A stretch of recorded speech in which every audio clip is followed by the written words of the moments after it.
খুব ছোট একটা গাছ থেকে কিন্তু রস সংগ্রহ করা হচ্ছে। গাছটা কাটা হচ্ছে, অলরেডি রস পড়তেছে। হ্যাঁ, ঠিক না?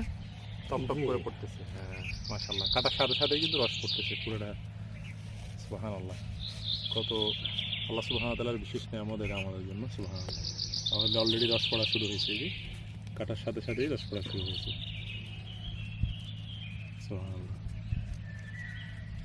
এটা আসলে আল্লাহ সুবহানাহু ওয়া তাআলার বিশেষ নিয়ামত। খুব ছোট একটা গাছ, এখন হাঁড়ি বসানো হবে। ছোট গাছে কীভাবে হাঁড়ি বসায় একটু দেখুন আপনারা। খুবই চমৎকার পদ্ধতিতে হাঁড়ি বসানো হচ্ছে, খুবই চমৎকার। এভাবে ভার না দিলে বুঝেছেন, জি, শিয়াল হচ্ছে নষ্ট করে ফেলে। শিয়াল, শিয়াল, হ্যাঁ, এখানে যে শিয়ালের কিন্তু একটু তাণ্ডব চলে রাত হলে, সন্ধ্যার পর থেকে। তো ওইভাবেই খুব এটাকে খুব ভালোভাবে প্রোটেকশন নেওয়া হয়, যাতে শিয়াল কোনোভাবেই নষ্ট না করে, এটা আশপাশে আসতে না পারে।